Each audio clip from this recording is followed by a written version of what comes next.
Last time we talked about pros and cons on owning crested geckos in general. Now we're going to talk about our pros and cons on owning reptiles in general. I have my little helper here, Ivy. Do you say hello? Yes, I know. Mom is not paying attention. It's so rude. We're going to start with cons this time. My first con would be traveling. It is really hard to travel with reptiles, especially when you have as many as I do. Spiders, bugs, mantises, anything.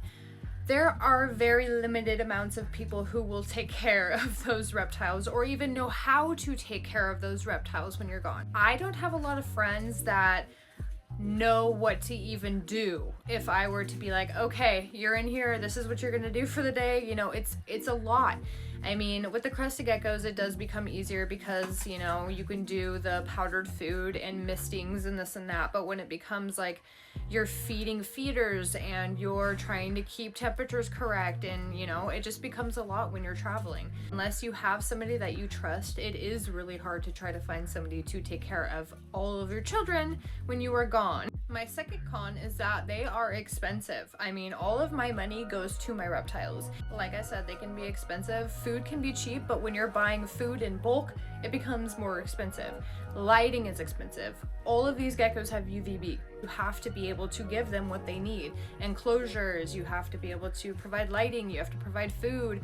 I provide live feeders as well because I don't want to eat the same thing every day and they need extra protein. I think it's rude to not feed them, you know, if they'll eat a bug, they're gonna get a bug. Another one of my cons is that reptiles are time consuming.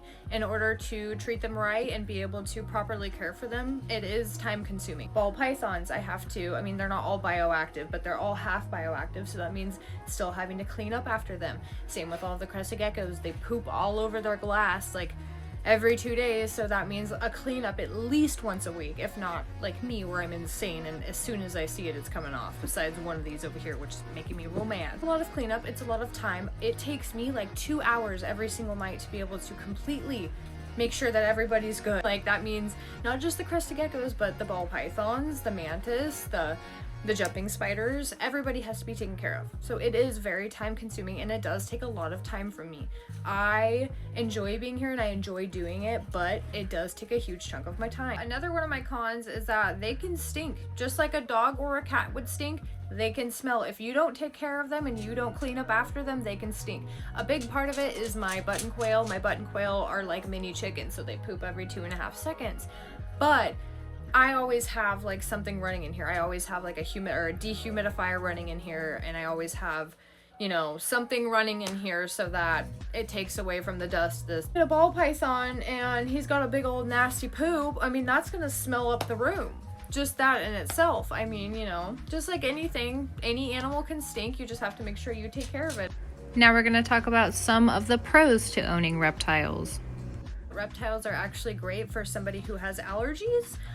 They don't shed any fur, they don't shed any dandruff. So for people who have, you know, bad allergies to cats, I have a friend who, as soon as she walks into my house, it's just sneezing over and over and over again. It is a very great option for people who genuinely cannot have furry dandruff animals.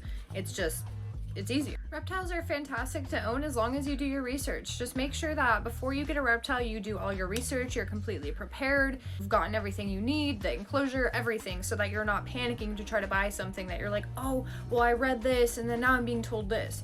Do all your research. There's going to be so many different things from each different person. Make sure to do your research. There's so many outlets out there, including TikTok itself, where you can search something and everything will compile right in front of you. I do this all the time whenever I want inspiration for bioactive enclosures or inspiration for something else, or just doing research in general. It's great to have, and there are so many people on here who are willing to help give you advice or whatever it is, including myself. So with that being said, I hope you guys have a great day and thanks for watching.